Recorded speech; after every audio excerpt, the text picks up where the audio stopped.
ஒவ்வொரு 100 வருடத்துக்கு ஒரு முறை மனிதர்களோட அறிவு பன்மடங்கு வளர்ந்துக்கிட்டே இருக்குது. அதே மாதிரி மனிதர்கள் கடுமையான உழைப்பாளிகள். அவங்க கடினமாக உழைச்சிக்கிட்டு இருந்த தருவாயில் அவங்களுக்கு உதவி செய்கிறதுக்காக பல இயந்திரங்களை வடிவமைச்சாங்க. அந்த இயந்திரங்களை இயக்குவது மனிதர்களாக இருந்தாங்க முதல்ல. அதுக்கப்புறம் அந்த இயந்திரங்களை இயக்குவதற்கு கணினியை பயன்படுத்தினாங்க. மனிதன் கணினியை இயக்குவான், கணினி இயந்திரங்களை இயக்கும். இப்படித்தான் இருந்துச்சு. இப்போ எப்படி வரப்போகுதுன்னா இயந்திரங்களே இயக்குற மாதிரி ஒரு சுச்சுவேஷன் அரைஸ் ஆகிருக்கு. அதுதான் இப்போதைக்கு இருக்கக்கூடிய ஏஜென்ட் டு ஏஜென்ட் கம்யூனிகேஷன்னு சொல்கிறாங்க. ப்ளஸ் கூகுள் ஒரு முக்கியமான ஒரு விஷயத்தை உருவாக்குனாங்க, ஏ டு ஏ அப்படின்னு சொல்லிட்டு, ஏஜென்ட் டு ஏஜென்ட். இந்த ஏஜென்ட் டு ஏஜென்ட்டில் நிறைய மிஸ்ஸிங் பார்ட்ஸ் இருந்துச்சு. என்னென்ன மிஸ்ஸிங் பார்ட்னா 3 மிஸ்ஸிங் பார்ட். ஒன்று டிஸ்கவரி, ரெண்டாவது ட்ரஸ்ட்டு, நம்பிக்கை. அதிகமாக ஏஜென்ட் அதிகமாக அவங்க நம்புறது கிடையாது.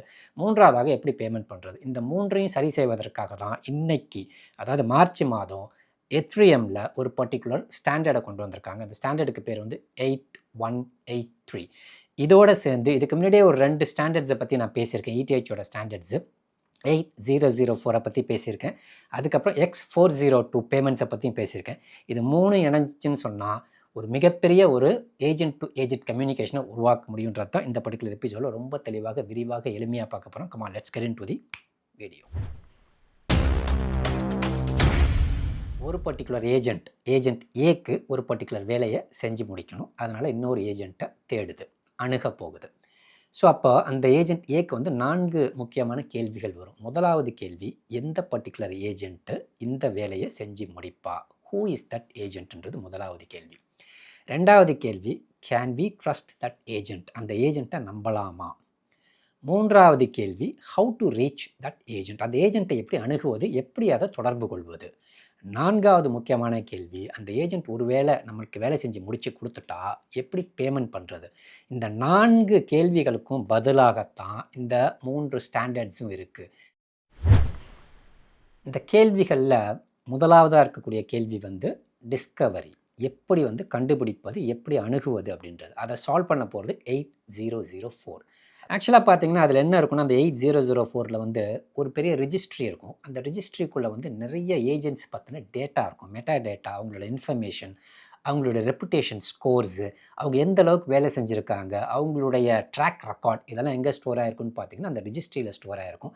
அந்த ரிஜிஸ்ட்ரியில் நம்ம சில கண்டிஷன்ஸை கொடுத்தோம்னு சொன்னால் அந்த கண்டிஷன்ஸுக்கு தகுந்தபடி, ஃபார் எக்ஸாம்பிள் இந்த வேலையை செய்கிறதுக்கு 100, அந்த ஸ்கோர் 100ல் 95க்கு மேலே ஸ்கோர் இருந்தால் மட்டும் அந்த ஆட்களை மட்டும் ஏஜென்ட்டை மட்டும் எனக்கு கொடுத்துட்டா ஆட்டோமேட்டிக்காக அது என்ன பண்ண போகுதுன்னா அது டிஸ்கவர் பண்ணி நம்மள்கிட்ட கொடுக்க போகுது. ஸோ 8004ன்றது என்னத்தை தான் பண்ணணும்னு பார்த்தீங்கன்னா, இட் டிஸ்கவர்ஸ் தி ஏஜென்ட். அடுத்த ஸ்டாண்டர்ட் X402. இந்த ஸ்டாண்டர்ட் ஏற்கனவே நான் பேசியிருக்கேன். இது மைக்ரோ பேமெண்ட்ஸுக்கு இருக்கக்கூடிய ஒரு ஸ்டாண்டர்ட்னு சொல்லிட்டு. பேமெண்ட்ஸ் எப்படி பண்ணணும்னு பார்த்தீங்கன்னா, ஏபிஐ கீ தேவையில்லை, அக்கௌண்ட் தேவையில்லை, வேலெட் மட்டும் இருந்தால் போதும். டேரெக்டாக என்ன பண்ணிவிடும், ட்ரான்ஸ்ஃபர் பண்ணிவிடும். ரொம்ப சின்ன அமௌண்ட்டாக இருந்தாலும் சரி, பெரிய அமௌண்ட்டாக இருந்தாலும் சரி. ஸோ ஒன்று கண்டுபிடிப்பதற்கு ஏஜென்ட்டை, ரெண்டாவது பேமெண்ட்டு, மூன்றாவதாக முக்கியமானது ட்ரஸ்ட்டு, நம்பிக்கை, பிஸ்னஸ். இது உருவாக்குவதற்கு ஒரு பெரிய கேப் இருந்துச்சு. அந்த கேப்பை ஃபில் பண்ணுறதுக்கு தான் என்ன வந்திருக்குன்னு பார்த்தீங்கன்னா இந்த பர்டிகுலர் ERC 8183ன்ற ஸ்டாண்டர்ட். ERC 8183 ஸ்டாண்டர்ட் ஆக்சுவலி இது என்னன்னு சொல்லுவாங்கன்னா, ஏஜென்டிக் காமர்ஸ்ன்னு சொல்லுவாங்க, அல்லது பிஸ்னஸ் லாஜிக்னு சொல்லுவாங்க, which handles many things like escrow, அதாவது ஒரு மிடில் மேன் மாதிரி, பேங்க்கு மாதிரி. ரெண்டாவது பார்த்தீங்கன்னா ஒர்க் டெலிவரி பண்ணுறதும் இவங்களோட வேலை. மூன்றாவதாக அந்த ஒர்க்கை எவால்வேட் பண்ணுறதும் இவங்களோட வேலை. இந்த 3 வேலைகளையுமே எது பண்ணுதுன்னு பார்த்தீங்கன்னா 8183. அப்படி எவால்வேட் பண்ணும்போது அதுக்கான ட்ரஸ்ட்டை உருவாக்கி கொடுக்கும், ப்ளஸ் ஒரு பிஸ்னஸ் லாஜிக்கை உருவாக்கி கொடுக்கும், ஒரு பிஸ்னஸ் மாடலை உருவாக்கி கொடுக்கும், ஒரு ஓவரால் எக்கனாமி, அதாவது காமர்ஸ் எக்கனாமியை உருவாக்கி கொடுக்கும். இதில் முக்கியமாக நம்ம பார்க்க வேண்டிய ஒரு விஷயம் என்னென்னு பார்த்தீங்கன்னா, 2 ஏஐ ஏஜென்ட்ஸ் இருந்துச்சுன்னா அந்த 2 ஏஐ ஏஜென்ட்ஸ் ஒன்றுக்கு ஒன்று நம்பிக்கை இருக்காது. அந்த மாதிரி சிச்சுவேஷன்ஸில் என்ன பண்ணுன்னு பார்த்தீங்கன்னா, இந்த 8183ன்றது என்ன மாதிரியான சைக்கிள் அது எடுத்துகிட்டு ஒர்க் பண்ணுதுன்னு பார்த்தீங்கன்னா, ஹையர், டெலிவர் அண்ட் செட்டில்ன்ற சைக்கிள். அதாவது ஃபஸ்ட்டு ஹையர் பண்ணு, அப்புறம் இந்த வேலை முடிஞ்ச உடனே டெலிவர் பண்ணு, அதுக்கப்புறமா பேமெண்ட்டை செட்டில் பண்ணுன்னு, இந்த ஒரு கம்ப்ளீட் சைக்கிளில் தான் என்ன பண்ணுதுன்னா அது ஒர்க் ஆகுது. 8183ல் 3 செப்பரேட் என்டிட்டிஸ் இருக்குது. முதலாவது கிளையண்ட்டு, ரெண்டாவது ப்ரொவைடர், மூன்றாவது பார்த்தீங்கன்னா எவாலுவேட்டர். இந்த கிளையண்ட்டுன்றது யாருன்னு பார்த்தீங்கன்னா, அவங்களுக்கு தான் இந்த ஜாப் தேவைப்படுது, இந்த டாஸ்க்கு தேவைப்படுது, அவங்களுக்கு தான் அந்த வேலையை செஞ்சு கொடுக்கணும். ஸோ அவங்க என்ன பண்ணுவாங்கன்னா, முதல்ல அந்த ஜாபை க்ரியேட் பண்ணுவாங்க. அந்த ஜாபை க்ரியேட் பண்ணுறதோட மட்டும் அல்லாமல் ஒரு பேமெண்ட்டை வந்து என்ன பண்ணுவாங்கன்னா டெபாசிட் பண்ணுவாங்க. அது மேபி எனிதிங் ஒரு $100 100 யுஎஸ்டிசியாக இருக்கலாம்னு வச்சுக்கோங்களேன். அதை டெபாசிட் பண்ணுவாங்க. அந்த டெபாசிட் எங்கே இருக்கும்னு பார்த்தீங்கன்னா, யாரை ஐடென்டிஃபை பண்ணியிருக்காங்களோ அந்த பர்ட்டிகுலர் ஏஜென்ட்டுக்கிட்டே இருக்காது. இது ஒரு மிடில் மேன் மாதிரி ஒரு எஸ்க்ரூவில் இருக்கும். ஒரு பேங்க் மாதிரி ஒரு எஸ்க்ரூ, அதாவது 8183 எஸ்க்ரூவில் என்ன இருக்குன்னு பார்த்தீங்கன்னா, அந்த 100 யுஎஸ்டிசி டெபாசிட் ஆயிருக்கும். இது ஃபஸ்ட்டு கிளையண்ட்டோட வேலை, அதோட முடிஞ்சு போச்சு. ரெண்டாவது ப்ரொவைடர். ப்ரொவைடர்னு யாருன்னு பார்த்தீங்கன்னா, அவங்க தான் அந்த வேலையை செஞ்சு தருவாங்க. ஸோ அவங்க என்ன பண்ணுவாங்கன்னா, அந்த வேலையை செய்வாங்க. ஒன்ஸ் அந்த வேலையை அவங்க செஞ்சு முடித்த பிறகு அவங்க என்ன பண்ணுவாங்க, ப்ரூஃப் ஆஃப் டெலிவரின்னு ஒரு ஹேஷை வந்து ஸ்மார்ட் கான்ட்ராக்டில் அப்லோட் பண்ணுவாங்க. அதாவது 8183 ஸ்மார்ட் கான்ட்ராக்டில். அந்த ஸ்மார்ட் கான்ட்ராக்டை பார்த்து முடித்த பிறகு எவாலுவேட்டர் மூன்றாவதாக உள்ள களத்துக்குள்ளே வருவாங்க. அந்த எவாலுவேட்டர்னு யாருன்னு பார்த்தீங்கன்னா ஜட்ஜி. இந்த வேலையை திறம்பட செஞ்சுருக்காங்களா இல்லையான்னு நிர்ணயம் பண்ணுறது அந்த எவாலுவேட்டரோட வேலை.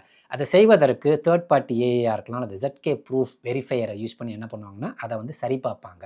ஒன்ஸ் சரி பார்த்து அந்த செஞ்ச வேலை வந்து சாட்டிஸ்ஃபைடாக இருந்துச்சுன்னு சொன்னால் எஸ்க்ரூவில் இருந்து அந்த 100 யுஎஸ்டிசியை ஆட்டோமேட்டிக்காக ப்ரொவைடருக்கு வேலெட்டுக்கு மூவ் பண்ணிடுவாங்க. இன்கேஸ் அந்த ப்ரொவைட் செஞ்சு கொடுத்தது நல்லா இல்லைன்னு சொன்னால் ஆட்டோமேட்டிக்காக அந்த 100 யுஎஸ்டிசி ப்ரொவைடருக்கு போகாது, கிளைண்ட்டுக்கு ரீஃபண்ட் ஆயிரும். இப்படித்தான் என்ன ஆகும்னு பார்த்தீங்கன்னா 8183 ஒர்க் ஆகுது. இப்போ இது எல்லாத்தையும் ஒன்று சேர்த்து பார்ப்போம். 8004 ஸ்டாண்டர்ட்ஸாக இருக்கட்டும், X402 ஸ்டாண்டர்ட்ஸாக இருக்கட்டும், 8183 ERC ஸ்டாண்டர்டாக இருக்கட்டும், இந்த மூணுத்தையும் ஒன்று சேர்த்து எப்படி ஒர்க் ஆகுதுன்னு பார்ப்போம். முதலாவதாக ஒரு ஏஜென்ட்டுக்கு வந்து ஒரு வேலை நடக்கணும், ஒரு வேலை செய்யணும்னு நினைக்கிறார், அவருக்கு ஒரு வேலை தேவைப்படுது. அப்போ என்ன ஆகும்னா, ஒரு ஏஜென்ட் இன்னொரு ஏஜென்ட்டை நம்ப மாட்டார். ஏன்னா மனிதர்களாக இருந்தால் ஒருத்தருக்கு ஒருத்தர் நம்புவோம், மனிதர்கள் கண்டுபிடிச்சி கொடுக்குறது வேற மாதிரி இருக்கும். ஏஜென்ட்டே வேலை வாங்க போகுது. அதனால் வந்து நம்பிக்கை வந்து அவங்களுக்கு ரொம்ப கம்மியாக இருக்கும். அதனால் நம்பிக்கைக்குரியவர்களை தேர்ந்தெடுப்பது யாரோட வேலைன்னு பார்த்தீங்கன்னா 8004ஓட வேலை. எதை பேஸ் பண்ணி எடுக்கும்னு பார்த்தீங்கன்னா, ஏற்கனவே இந்த ஏஜென்ட் வந்து ஒரு 100 வேலையில் 96 வேலையை கரெக்டாக செஞ்சுருக்காங்க. அப்போ 96 வேலையை செஞ்சுருக்காங்கன்னா 96% என்ன இருக்குன்னா எஃபிஷியண்ட்டாக இருக்காங்கன்னு சொல்லிட்டு அந்த ரெப்புடேஷன் பேஸ்டு, ட்ரஸ்ட்டு பேஸ்டு அந்த ரெஜிஸ்ட்ரியிலேருந்து கொண்டுட்டு வந்து கொடுக்கும். ஸோ கொடுத்தாச்சு. கொடுத்து முடித்த பிறகு அதை வாங்கி அவங்கக்கிட்ட வேலையை கொடுக்கும்போது வேலையும் கொடுப்பாங்க. அதே சமயத்தில் அமௌண்ட்டும் அதுக்குரிய பணத்தையும் என்ன பண்ணுவாங்க, டெபாசிட் பண்ணணும். அப்படி டெபாசிட் பண்ணும் போதும் ஏஜென்ட் பி யாருக்கு வேலை கொடுக்குறாங்களோ அவங்கள்ட்ட டெபாசிட் பண்ண மாட்டாங்க. It will be deposited in escrow. எஸ்க்ரூனா அது 8183 அதுக்குள்ளே வந்துடும், அங்கே இருக்கும். அதுதான் அந்த எஸ்க்ரூவில் ஒரு பேங்க் மாதிரி ஒரு மீடியேட்டர் மாதிரி அங்கே டெபாசிட் ஆகிடுது. அதுக்கு அடுத்தது அந்த ஏஜென்ட் வந்து அந்த வேலையை செய்கிறாங்க, செஞ்சு முடிக்கிறாங்க. ஒரு டெட்லைன் கொடுத்துருப்பாங்க. இந்த டெட்லைன்லாம் டெட்லைனுக்குள்ளே அதை செஞ்சு முடித்து அவங்க என்ன பண்ணுவாங்கன்னா, முதல்ல நான் செஞ்சு முடிச்சிட்டேன்றதை எப்படி அவங்க வந்து அறிவிப்பாங்கன்னா, ப்ரூஃப் ஆஃப் டெலிவரி ஹேஷ்ன்னு சொல்லிட்டு ஒரு விஷயத்தை அவங்களோட ஸ்மார்ட் கான்ட்ராக்ட் 8183 ஸ்மார்ட் கான்ட்ராக்டில் அப்லோட் பண்ணுவாங்க. அந்த ஸ்மார்ட் கான்ட்ராக்டை 818 எல்லாமே மிஷின்ஸ் கோடிங் தான் பண்ணுது, ப்ரோக்ராம்ஸ் தான் பண்ணும். அந்த 8183 என்ன பண்ணணும்னா ஆட்டோமேட்டிக்காக அந்த ப்ரூஃப் ஆஃப் டெலிவரி வந்த பிறகு இமீடியட்டாக அந்த கோட் அவங்க செஞ்சு கொடுத்த வேலையை, அந்த டாஸ்க்கை என்ன பண்ணோம்னா எவாலுவேட்டருக்கு அனுப்பும். அந்த எவாலுவேட்டர் தான் ஏற்கனவே சொல்லியிருந்தேன் ஜட்ஜுன்னு சொல்லிட்டு அந்த வேலையை முதல்ல சரி பார்ப்பாங்க. சரி பார்த்து அதில் தவறுகள் பிழைகள் எல்லாம் இருக்கான்னு பார்ப்பாங்க. எல்லாமே ஓகேயாக இருந்துச்சுன்னு சொன்னால் ஓகேன்னு சொல்லிட்டு பேமெண்ட்டை ரிலீஸ் பண்ணணும். எஸ்க்ரூலேருந்து பேமெண்ட்டை ரிலீஸ் பண்ணும்போது எப்படி ரிலீஸ் ஆகணும், இப்போ தான் X402 உள்ளே வரும். அது என்ன பண்ணணும்னா எவ்வளோ சின்ன பேமெண்ட்டாக இருந்தாலும் சரி, எவ்வளோ பெரிய பேமெண்ட்டாக இருந்தாலும் சரி, ரொம்ப ரொம்ப ரொம்ப கம்மியான ஒரு ஃபீஸோட இமீடியட்டாக என்ன பண்ணணும்னா அந்த பேமெண்ட்டை ப்ரொவைடருக்கு, அதாவது ஏஜென்ட் பி எந்த ஏஜென்ட் செஞ்சாங்களோ அந்த வேலையை அவங்களுக்கு ரிலீஸ் பண்ணி விட்டுரும். இப்படித்தான் இந்த மூன்றுமே ஒன்றா சேர்ந்து வேலை பார்க்குது. ஸோ முதலாவது கண்டுபிடிப்பது, ரெண்டாவது பேமெண்ட், இது ரெண்டு மட்டும்தான் அதுக்கு முன்னாடி இருந்துச்சு. இப்போ மார்ச் மாதம் மூன்றாவதாக ஒரு பிஸ்னஸே அதில் உருவாக்கலாம், ஒரு காமர்ஸ் அதில் உருவாக்கலாம்னு சொல்லிட்டு மூன்றாவதாக 8183 அப்படின்ற ஒரு ஸ்டாண்டர்டை ETH Ethereum வந்து என்ன பண்ணியிருக்காங்கன்னா ஃபஸ்ட் டைமாக வெளியில் விட்டுருக்காங்க.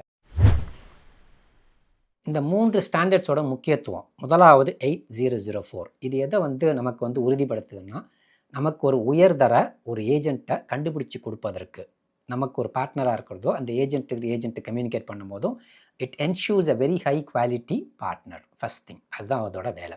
ரெண்டாவது 8183 இந்த ஸ்டாண்டர்ட் என்ன பண்ணுன்னு பார்த்தீங்கன்னா, நம்ம ஏமாறாமல் இருப்பதற்கு அது உறுதுணையாக இருக்குது. ஃபார் எக்ஸாம்பிள் ஒரு ஏஜென்ட் வந்து இந்த வேலையை நான் செஞ்சு தரேன்னு சொல்லிட்டு நம்மக்கிட்ட அந்த வேலையை வாங்கிட்டு பணத்தையும் வாங்கிட்டு ஓடி போயிடுற மாதிரி இல்லாமல் இது என்ன பண்ணோம்னா ensures we are not getting ஸ்கேம்டு.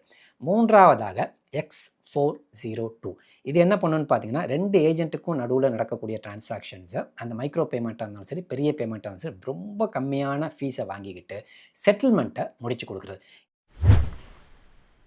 மனிதர்கள் இல்லாதன்னு சொல்கிறத விட மனிதர்களோட இடையூறு அல்லது இன்டர்வென்ஷன் இல்லாத பிஸ்னஸை உருவாக்குவது தான் இந்த ஏஜென்டிக் ஏஐயோட முக்கியமான குறிக்கோள்.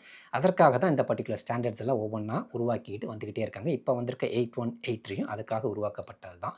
அதை தான் இன்றைக்கி நம்ம தெளிவாக பார்த்துருக்குறோம். இன்னொரு எபிசோடில் ஒரு நல்ல கண்டென்ட்டோட உங்களை மீட் பண்ணுறேன். அன்டில் தென், பை ஃப்ரம் புகழ்.